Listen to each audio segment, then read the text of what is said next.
গাছের আম কিন্তু এবার পাকতে শুরু করেছে। তো সেই জন্য ভাবলাম কি পোড়া আমের শরবত বানিয়ে খাই। সেই জন্য গাছ থেকে দুটো কাঁচা আম পেড়ে নিলাম। প্রথমে আমগুলোকে একটুখানি সর্ষের তেল মাখিয়ে নিচ্ছি, ভালো করে ধুয়ে নিয়ে সর্ষের তেল মাখিয়ে নিচ্ছি। এইবারে আমগুলোকে আমি গ্যাসে ভালোভাবে পুড়ে নেব। তোমরা চাইলে সেদ্ধ করতে পারো, তবে পুড়ে খেলে এর টেস্টটা কিন্তু একটু আলাদা রকম লাগে। তো আমগুলো অনেক কষ্ট করে আমি প্রথমে পুড়িয়ে নিলাম। এইবারে দেখতেই পাচ্ছ কীরকম পোড়া হয়ে গেছে। এইবারে এই আমগুলো একটু ঠান্ডা হতে দেব।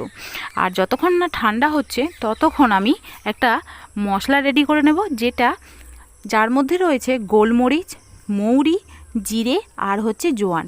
এটা আমি গ্যাসে একটা তাওয়া বসিয়ে এটাকে একটু গরম করে নিচ্ছি। অল্প একটু লবণ দিলাম, দিয়ে এটাকে এবার ভালোভাবে গরম হয়ে এলে এটা শিলে আমি ভালোভাবে বেটে নেব। তো এইবারে আমি আমের ছালগুলো ছাড়িয়ে নিচ্ছি। ঠান্ডা হয়ে গেছে আমগুলো, এবারে আমগুলো আমি ছাড়িয়ে নিচ্ছি, আমের ছালগুলো। তো আমের ছালগুলো আমার ছাড়ানো কমপ্লিট।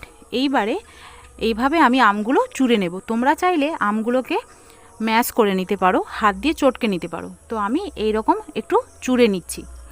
সেদ্ধ আম চুড়তে তেমন একটা কষ্ট হবে না। তো এরপরে এর মধ্যে আমি দিয়ে দিলাম পুদিনা পাতা, যেটা আমার বাগানে হয়েছে। তারপরে ওই শিলে বাটা মশলাটা এর মধ্যে দিয়ে দিলাম। অল্প একটু জল দেব, অল্প একটু জল দিয়ে এটাকে ভালোভাবে আমি মিশিয়ে নেব। যখন মেশানো হয়ে যাবে তখন এর মধ্যে পাতিলেবুর রস দিয়ে দিচ্ছি।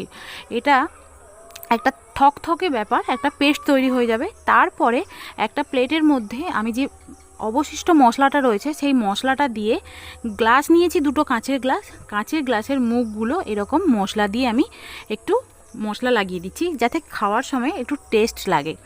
তো এবারে ফ্রিজ থেকে বরফ নিয়ে গ্লাসে দিয়ে দিলাম প্রথমে। তারপরে ওই থকথকে যে আমের পেস্টটা ওটা গ্লাসের মধ্যে দিয়ে দিচ্ছি।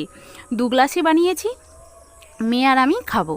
তো থকথকে যে পেস্টটা বানিয়েছিলাম আমের, সেটা আমি দিয়ে দিলাম। তারপরে দিয়ে দিচ্ছি ঠান্ডা জল। এইবারে সব কিছু একটু চামচ দিয়ে ভালোভাবে গুলিয়ে নিচ্ছি।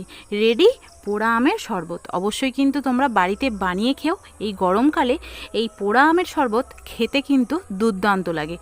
রেসিপিটা ভালো লাগলে অবশ্যই কিন্তু একটা লাইক করে দিও। আর চ্যানেলে যারা নতুন আছো তারা তাড়াতাড়ি সাবস্ক্রাইব করো।